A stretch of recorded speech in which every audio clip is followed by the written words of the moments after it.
کہ اگر یہ زیادہ اور ان کا کوئی الیکشن کروانے کا سوچ نہیں ہے، یہ بھی واضح ہو جانا چاہیے کہ اتنی جلدی انہوں نے پشاور کے ثانیہ کو استعمال کیا ہے کہ کس طرح الیکشن ڈیلے ہو جائے. ان کا الیکشن اس سال کروانے کا بھی نہیں تھا پلان، یہ آگے لے کے جانا چاہتے ہیں. اور ان کی پوری کوشش یہ ہے کہ کسی نہ کسی طرح یہ تب الیکشن کروائیں جب یہ سمجھے کہ تحریک انصاف ختم ہو چکی ہے. یہ ان کا پلان ہے. اور ہم نے اس لیے یہ الیکشن کا فیصلہ کیا اور ہم نے یہ سوچا کہ کس طرح ہم الیکشن کروا سکتے ہیں. ہم نے کہا اپنی گورنمنٹ سے نکل جاتے ہیں اور ہم نے آئین کو سامنے رکھتے ہوئے یہ فیصلہ کیا. آئین کے اندر بڑا واضح ہے، اس میں کوئی ابہام نہیں ہے، کوئی بھی اس کے خلاف نہیں جا سکتا. آرٹیکل 105 آئین کا واضح طور پہ کہتا ہے کہ جب اسمبلیز ڈیزالو ہوں گی تو 90 دن اور اس سے کم میں الیکشن ہوگا. کوئی ifs اینڈ بٹس نہیں ہے اس میں. یہ ہم نے قربانی اس لیے دی کہ ہم سے یہ سمجھتے تھے کہ یہاں ایک ہی طریقہ ہے کہ ایک دفعہ پنجاب اور پختونخوا میں الیکشن ہو گیا تو مجبوراً 66% پاکستان میں الیکشن ہوگا، مطلب سارے ملک میں ہو جائے گا. تو ہم نے تو اس لیے دی. اب یہ اس سے بھاگ رہے ہیں، سب مل کے اب کوشش کر رہے ہیں کہ کسی نہ کسی طرح اس سے باہر نکلیں. اب میں سارے پاکستانی کو بتانا چاہتا ہوں، اپنی ساری لیگل کمیونٹی کو بتانا چاہتا ہوں، اپنے وکلا اور اپنی عدلیہ کو بتانا چاہتا ہوں کہ جتنا بڑا یہ نقصان پہنچے گا اگر یہ کامیاب ہوگا 90 ڈیز سے آگے لے جانے کی، یہ وہی ہوگا لینڈ مارک جو کہ ایک دفعہ جسٹس منیر نے اس ملک کے اندر رول آف لا کو ختم کر کے ڈاکٹرن آف نیسیسٹی لے کے آئے تھے. وہ کوئی نہیں بھولا آج تک. کوئی وجہ نہیں ہے کہ 90 ڈیز سے آگے لے کے جائیں. یہ کہیں گے کہ جی وہ ہو دہشت گردی ہو گئی. 2013 میں دہشت گردی نہیں تھی، 2008 میں دہشت گردی نہیں تھی، تب کیوں نہیں الیکشن آگے کیے؟ اور پھر اور یہ یاد رکھیں کہ 2008 کے اندر الیکشن اس لیے آگے کیے گئے تھے کیونکہ وہاں ایک ڈیموکریٹک سیٹ اپ نہیں تھا، جنرل مشرف کی گورنمنٹ تھی، اس لیے الیکشنز کو آگے کیا گیا تھا. تو یہ جو پلان کر رہے ہیں کہ جی کسی طرح اس کی آڑ لے کے دہشت گردی کی الیکشن آگے کریں گے، اس سے بڑا ظلم اس ملک میں نہیں ہوگا. کیونکہ اس کا مطلب کہ وہ سیٹ اپ صرف اس لیے رہ جائے گا، وہ ڈرا صرف ایک راستے میں ہے کہ کہیں عمران خان اور پی ٹی آئی نہ جیت جائے. اور وہ انہوں نے کیا کہ آئین کی وائلیشنز تو بھی شروع کر دی ہیں. سب سے پہلے تو ایک جو آرٹیکل 105 ہے، گورنر نے کیوں نہیں اناؤنس کی ڈیٹ ابھی تک؟ یہ ڈائریکٹ آئین کی وائلیشن ہے. جو بھی 90 ڈیز سے آگے لے کے جائے گا اس کے اوپر آرٹیکل 6 لگے گا. اور دوسری چیز جو انہوں نے کیئر ٹیکر گورنمنٹس بنائی ہیں، یہ بالکل پاکستان کی آئین کی وائلیشن ہے. آئین نے صرف کیئر ٹیکر گورنمنٹ کا سیٹ اپ اس لیے ہونا تھا کہ وہ غیر جانبدار ہوں گے، امپارشل ہوں گے، تاکہ اس غیر جانبدار سیٹ اپ ہی صرف ملک میں صاف اور شفاف الیکشن کروائیں گے. یہ مقصد تھا اس کا. ہو کیا رہا ہے اب؟ وہ حکومتیں آ گئی ہیں پختونخوا میں اور یہاں پنجاب میں، جو یہی نہیں کہ وہ صرف غیر جانبدار نہیں ہیں، وہ سخت ہمارے خلاف ہیں. ابھی سے سارے قدم اٹھانے شروع ہو گئے ہیں جو کہ یہ شہباز شریف کی حکومت بھی نہ تھوڑا سوچ سمجھ کے کرتی، کیونکہ جلدی میں ہے. ابھی سے ہمارے اوپر کیسز قدم جو فواد چودھری سے انہوں نے کیا. اور فواد چودھری سے کیوں کیا؟ فواد چودھری کا یہ بتانے کی کوشش کر رہے ہیں کہ ہم اس طرح آپ کو ذلیل کریں گے. ہتھکڑیاں، وہ کوئی دہشت گرد تھا، اس کے اوپر کپڑا ڈال کے لے کے آ رہے ہیں. اس کو کمرے میں یعنی اتنی سردی کے اندر اس کو کمرے میں زمین پہ اس کو سلوا رہے ہیں. وہاں کون سا جرم کیا اس نے؟ اعظم سواتی سے پہلے یہ کیا، شہباز گل سے پہلے یہ کیا. یہ لوگوں کو ڈرا رہے ہیں کہ یہ ہم کر دیں گے آپ کے، تاکہ آپ چپ کر کے کسی نہ کسی طرح ہاتھ کھڑے کر کے تو ان نون لیگ کو الیکشن جیتتے جائیں. اور تب تک یہ نہیں کریں گے جب تک یہ سمجھیں گے کہ انہوں نے یہ کیئر ٹیکر لے کے اس لیے آئے ہیں ہمارے اوپر تشدد کریں، کیسز کریں، جیلوں میں ڈالیں، ڈرائیں دھمکائیں، ایف آئی آرز کریں، کرپشن کیسز کریں. پرویز الہی کے گھر پولیس بھیج دی کل، کتنی گاڑیاں چلے گئی وہاں اس کے اوپر. ہمارے ورکرز کے ان کو پولیس بلا کے ہراساں کرنا شروع ہو گئی ہے کہ تمہارے کیسز کریں گے، ان کو ٹیلی فون کر رہے ہیں. تو کیا یہ کیئر ٹیکر کرتی ہے؟ کیا پاکستان کی تاریخ میں کبھی کیئر ٹیکر نے ایسی حرکتیں کی ہیں؟ میری جے آئی ٹی، اب ذرا یہ سن لیں، میری جو جے آئی ٹی بنائی ہوئی ہے جو میرے اوپر قاتلانہ حملہ ہوا، یہ سوچیں کہ وہ ابھی نوٹیفائڈ ہے، پنجاب گورنمنٹ نے نوٹیفائی کی ہوئی ہے وہ جے آئی ٹی. اس کو آتے ساتھ ہی سارے اس کو نان فنکشنل کر دیا. اس کے ریکارڈ سیل کر دیے. کس چیز کا خوف ہے؟ پہلے وہ 2 ڈی پی او گجرات اور یہ جو سی ٹی ڈی کا ایس ایس پی تھا, وہ کوآپریٹ, وہ ہمارے نیچے آفیسرز کام کر رہے ہیں, وہ پنجاب گورنمنٹ کی بنائی ہوئی جی آئی ٹی سے, وہ کہتے جی ہم جواب دینی ہے. ان کو کہا فون پکڑائیں جنہوں نے آپ نے ویڈیوز بنائی ہوئی ہیں, نہیں جی ہم نہیں دیتے. انہیں کہا جے آئی ٹی کے سامنے ہم نہیں آتے. کون ان کے پیچھے ہے؟ کون اتنا طاقتور ہے کہ پنجاب پولیس اتنی کانفیڈنٹ ہو جائے, اتنا اس کو اعتماد ہو کہ ان کے پاس کوئی طاقتور ان کے فورسز ہیں کہ ایکس پرائم منسٹر بڑی پارٹی کا ہیڈ اپنی ایف آئی آر نہ کٹوا سکے اپنے صوبے میں. اور پھر جن کو خوف ہے, وہ جو طاقتور لوگ جن کو خوف ہے کہ کوئی چیزیں نہ سامنے آ جائیں جے آئی ٹی کی, وہ سارے طاقتور لوگ پوری کوشش کریں سیبوٹاج کرنے کی. لیکن سیبوٹاج کرنے سے پہلے کیا چیزیں سامنے آ گئی ہیں؟ پہلے میں یہ ذرا آپ کو 2 چیزیں بتا دوں کہ پہلے تو 16 دسمبر کو جے آئی ٹی نے جو فورینسک رپورٹ دی تھی عدالت میں, اس میں کیا چیز آئی؟ 2 شوٹر تھے. انہوں نے یہ اسٹیبلش کر دیا کہ دو بندوق والے تھے جنہوں نے گولیاں چلائی. وہ 16 دسمبر کی آ گئی. اب 3 جنوری کی جو فورینسک رپورٹ ہے, جو عدالت میں ابھی گئی ہے عدالت کے اندر, یہ عدالت میں جمع ہو گئی ہیں. اس نے اسٹیبلش کیا ہے کہ 3 شوٹر تھے. سو جو سارا بنایا ہوا تھا کہ جی ایک دینی انتہا پسند ہے جس نے کہا میں اکیلا ہوں, اس کو پڑھا کے بھیجا تھا پہلی سٹیٹمنٹ میں اکیلا ہوں, تو پہلے تو یہ ثابت ہو گیا کہ 3 شوٹر تھے. تو ساری جو سازش تھی وہ سامنے آ گئی. اور 3 شوٹر اس طرح تھے کہ اس کی گولیاں جو ہم کہہ رہے تھے, جو میں بھی کہہ رہا تھا کہ اوپر سے میرے چھت سے گولیاں, ان کے گولیوں کے خول مل گئے جو انہوں نے آئیڈینٹیفائی کیا جے آئی ٹی نے, جو کہ اب عدالت میں جمع کروا دی.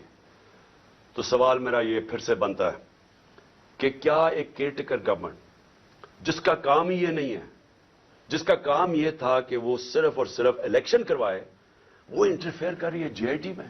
کون ہے ان کے پیچھے؟ کون ہے یہ ان کو جو ایڈوائز کر رہا ہے کہ سارے جو آفیسرز یہاں لگوائے جائیں وہ سارے اینٹی پی ٹی آئی ہوں؟ ان آفیسرز کو لگایا جا رہا ہے جنہوں نے 25 مئی میں ہمارے اوپر ظلم کیا تھا. ہم نے 22 صرف ساری پنجاب کی فورس سے ہم نے 22 لوگوں کے نام دیے تھے کہ ان کو آپ کو نہیں لگانا چاہیے, یہ سخت ہمارے تحریک انصاف کے خلاف ہے, انہوں نے ہمارے اگینسٹ ایکشن لیا تھا. ان میں سے 13 کو لگا چکے ہیں, 22 میں سے 13 لگ گئے اور باقی لگنے والے ہیں. کون سی کیئر ٹیکر گورنمنٹ نے پاکستان کی تاریخ میں یہ کیا ہے؟ اور میں ایک اور بھی بات کرنا چاہتا ہوں, کیونکہ یہ میرے اوپر جو قاتلانہ حملہ ہوا تھا, ایک قیامت کی نشانی آ گئی ہے. آصف زرداری نے میرے اوپر ہرجانہ کر دیا, ڈیفیمیشن کر دیے. ڈیفیمیشن کا کیا مطلب ہوتا ہے؟ کہ میری ریپوٹیشن کو نقصان پہنچایا گیا ہے, اس لیے میں عدالت میں جا رہا ہوں. آصف زرداری صاحب, سب سے پہلے جب یہ عدالت میں کیس جائے گا, میں تو بڑا شکر کر رہا ہوں کہ آپ عدالت میں آئیں گے, سب سے پہلے وہ آپ سے پوچھیں گے کیا آپ کی کوئی ریپوٹیشن ہے جو خراب ہوئی ہے, اس کو نقصان پہنچ سکتا ہے. ساری دنیا میں مضمون آپ کو دکھائیں گے پہلے کہ مسٹر 10% آپ کا نام رکھا گیا تھا, کہ ہر چیز کے اوپر پیسے بناتے تھے. سندھ کے لوگوں سے پوچھیں کہ کیا ظلم کا نظام آپ نے وہاں رکھا ہوا ہے. قرآن پہ ہاتھ رکھ کے بتائیں کہ آپ نے اب تک کتنے لوگ مروا چکے ہیں.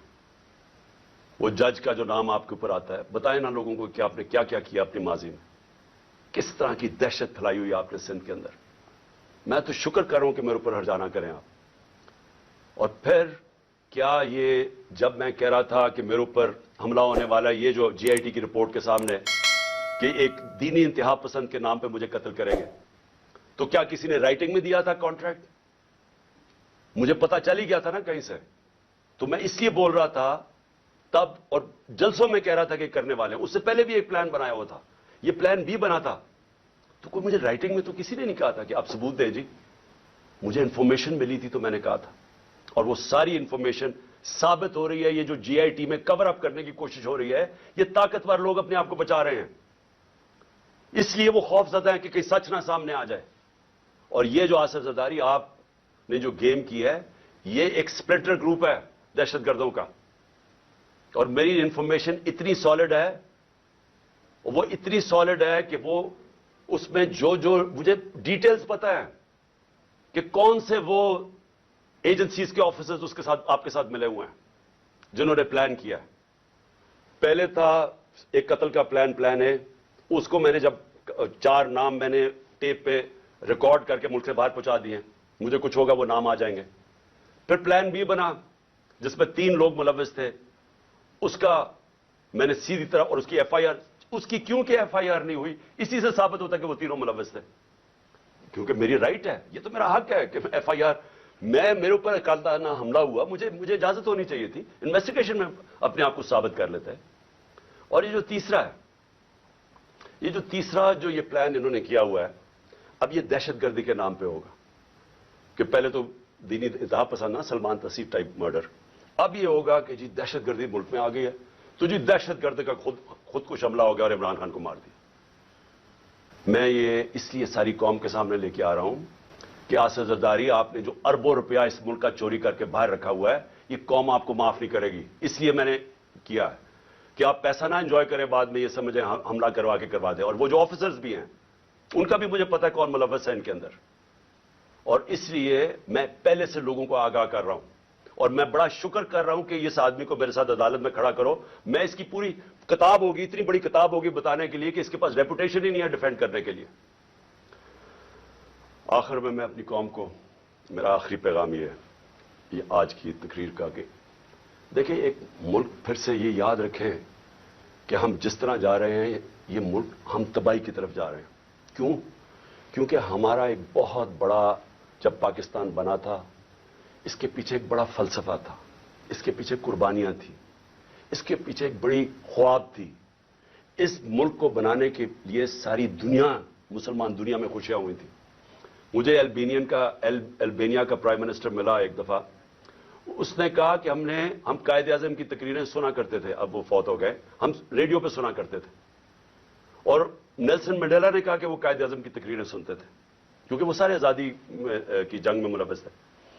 اور اس نے کہا کہ مٹھائیاں بانٹی گئیں البینیا کے اندر جب پاکستان بنا. یہ ساری مسلمان دنیا میں ایک ہوپ آئی کہ ایک ایسا ملک بنے گا. اس وقت سب سے بڑی پاکستان کی آبادی تھی مسلمان ملکوں میں, بدقسمتی سے ناانصافی کی وجہ سے ایسٹ پاکستان علیحدہ ہوا. تو اس وقت سارے لوگوں نے امید لگائی ہوئی تھی کہ ایک ایسا ملک آئے گا جو لیڈ کرے گا مسلمان دنیا کو. ہم کدھر پہنچ گئے وہاں سے؟ ہمارے پاس یہ چور اوپر بیٹھ گئے آ کے, پیسے ان کے باہر پڑے ہیں, ملک کا ان کو کوئی فکر ہی نہیں ہے.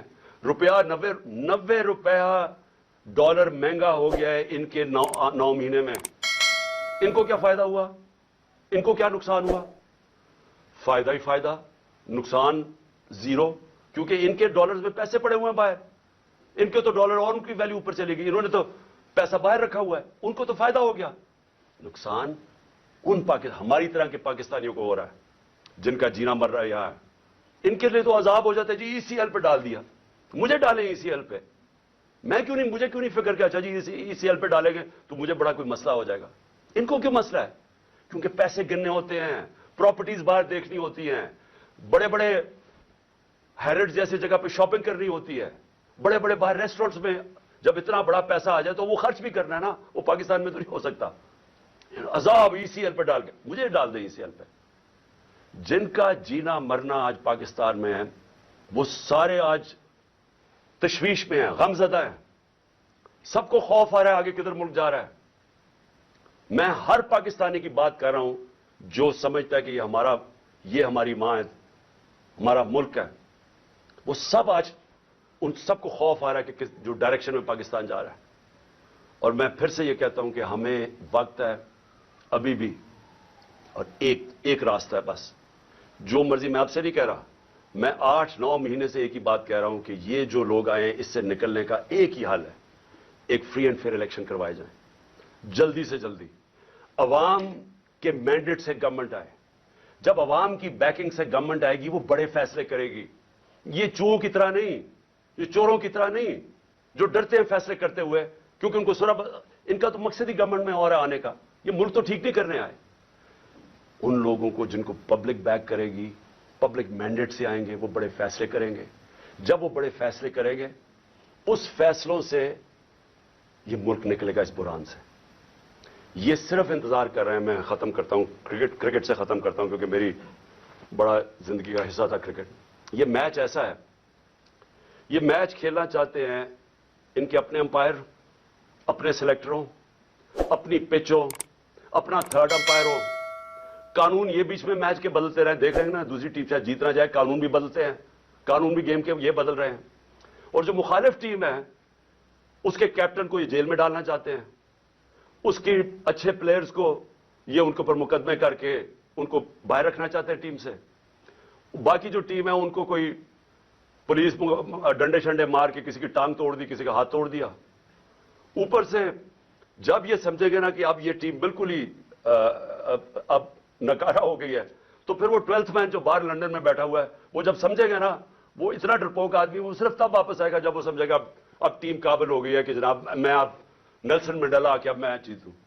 ایسے ہونا نہیں لگا، کیونکہ ایک اور امپائر ہے مالک یوم الدین، وہ فیصلہ کر بیٹھا ہے، آپ جو مرضی کر لیں میچ آپ نے ہارنا ہے۔